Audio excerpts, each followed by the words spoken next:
Hey, what's up everyone? Welcome to the GiveWave Studios Rey Goggles painting tutorial. We're going to go over a few steps showing you how to get your goggles looking nice and weathered like you came from the planet Jakku. So what you're going to do is just really lightly, like an off-white. This is just like a little sample that I got. It's like an eggshell or off-white color, which you can get from like a local Home Depot or something. Very lightly, just kind of like brush it on. Kind of just let the fibers of the leather just pick up the color. You don't really want to ingrain it in there because you just want to kind of make it look like it's dusty, you know, or just like it's been collecting dust. So you're really gonna go lightly with the brush and then just kind of like rub it in with your fingers a little bit. We're gonna do that for all four of them. Sometimes you don't even need to rub it in. Like this one's actually coming out really nicely. As you can see, it's just the grain of the leather is picking up, or the grain of the suede is picking up the colors. So it looks really nice that way. Okay. Do the same for here. Again, fairly simple. Keep the brush fairly dry, just like dusting the color on it, because you don't want to go overboard with this because you're gonna end up with white straps and there's no way of getting that back. So do be careful. Practice on the little bits that you've cut up from the other tutorial. So just do a couple of practice runs on that and see how you feel, and once you're comfortable with it, get right into it. All right. So for the lights, are gonna go with like a metal paint base. This one's kind of like a hammered steel or a hammered dark steel or something like that. Iron, I think it is. But you can do different variations of shades of gray on this. I think the lighter the shade, the better you can weather it. Because right now this is a little bit of a darker color, so it's not going to show up as much. But literally what I'm doing is just going over it with my wash and then just rubbing everything in, and I'll let that dry for a little bit, and then I'll repeat the process in an instant. So just going over it with a few things. For this, your wash doesn't have to be as liquidy. You can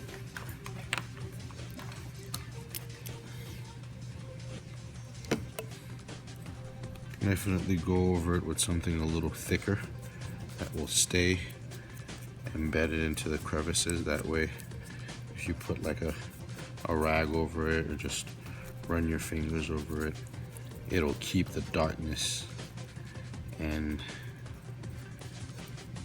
all of the crevices and little areas there. Right. Try to get it in between the lines.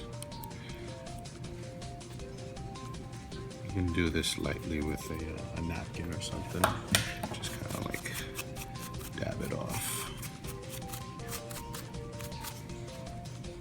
And it's just as effective. Okay.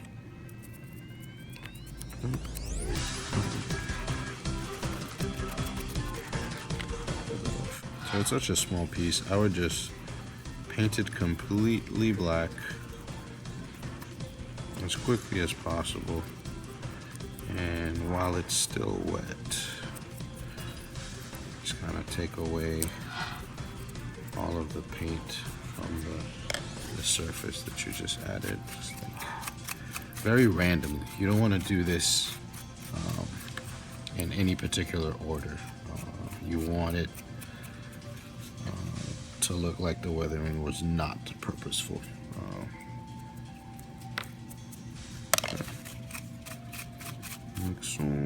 Like so. Wax on, wax off. Oh, got it. So I'll do a couple more coats of this and we should be all set. Alright, so now we're on to painting this thing. This isn't overly complicated. I have like, you know, Wendy's cup and any dirty cup that you have, Solo cup. I didn't fill it a lot, guys, so there's like very little water in here. Just like really the bottom little brim of the cup right there. And what I'm gonna do with my black acrylic paint, you can use any paint you choose. I'm just gonna like saturate my brush in it, so I get it all nice and soaked, and then dip that in my water. That's usually all you need to do.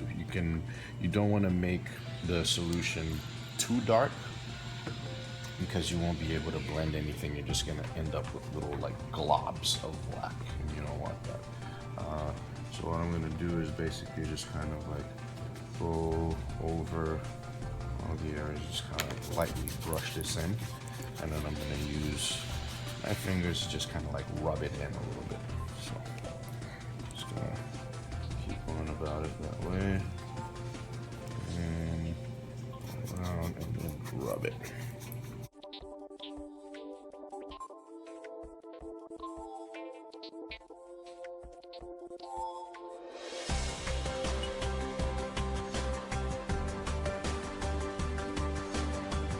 And depending on the stitch that you use, like the one that I use is, it's like a tan stitch. It's basically the same color as the felt, but as I weather it, the stitch starts to take on more and more of the dark color, which eventually gives it a nice contrast. But sometimes I do it with gray stitching, and it works just as well. Sometimes I try to just go over the stitching by itself to give it a little bit more contrast. Like, you guys can see, like I'll go right here and just kind of dab on the stitching a little bit, and then usually that I'll let it sit for a little bit. So if there's any like stitch points that I missed, I'll go back, just kind of let them saturate in the paint a little bit until it gives me the look that I'm looking for.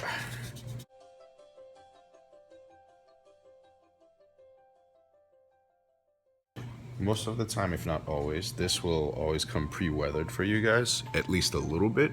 If you guys want to go back into it, I suggest just really lightly getting your mixture, your paint mixture over it. And same concept, don't let this dry, just kind of dab it on and rub it in. This will give you a really nice contrast, as you can see from like here to here. Usually the cord that holds the cotton will absorb most of the dark color, and it'll give it a really nice texture that's really close to what it looked like in the movie. So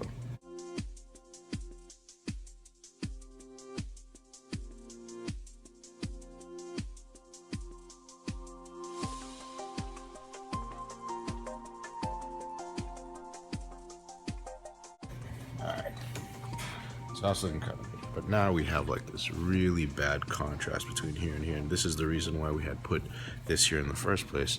Now we're going to be able to just kind of soak this with the paint. And don't be afraid to get it onto the lens itself. That's perfectly okay, because you will have dust and grime kind of accumulate on the lens itself. So just kind of wet the tissue a little bit, and then just really rub your mixture in there, and it will give you a nice, even, weathered look. Alright, see that? See this right here? And there, and then that. Much better.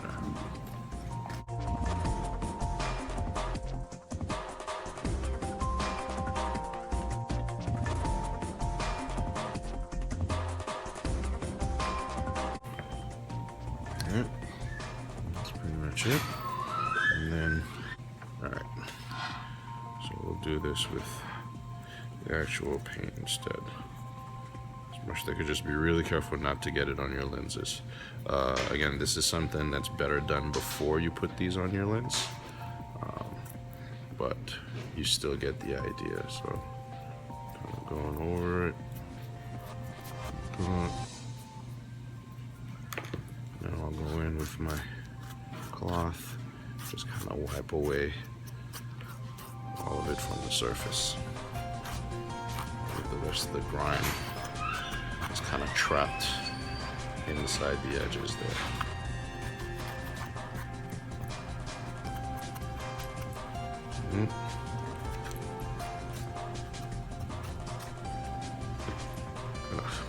this one just a little bit more. I took a little bit too much off on that one. So there we go. And this is, again, completely up to you, the amount of weathering that you want to do to this. I like this a lot better than I like this, so I'm just going to keep going on this side and give it a little bit more to hang on to inside of the clips.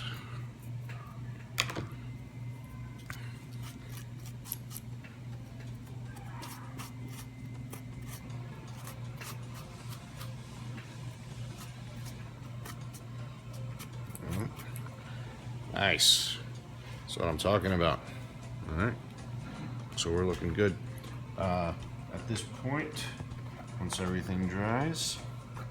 Okay, so now that everything's dried, I'm going to use this. This is Rub and Buff. All right. It's a metallic wax finish. Oh, that's a little too much. You don't need a lot of this. Like, literally, you don't, like, it needs to be like dust on your hands. All right. And then what you're going to do is grab your, and just lightly, ever so lightly, just scrape a little bit of it on top of your rises, all of the parts that rise up from your clip, with the back end here, slightly just dab it onto it and then just rub it into the surface. This will give it the feel that although it is rusting, there are some areas that get a lot of use and you can still see the metal through it. Right? Get that in there. And literally, again, it's just a little bit, just twisting it between your fingers, rubbing it between your fingers, and that's all you need. And if you feel like you've done too much, you can kind of go back in with the black and take some out. But that's pretty much it. This is your weathered Rey Goggle set right here. All right, hope this helped everyone out who bought the kit to get a better sense of how you can paint it and make it look nice and neat. All right, look at that. All right, guys, see you next time.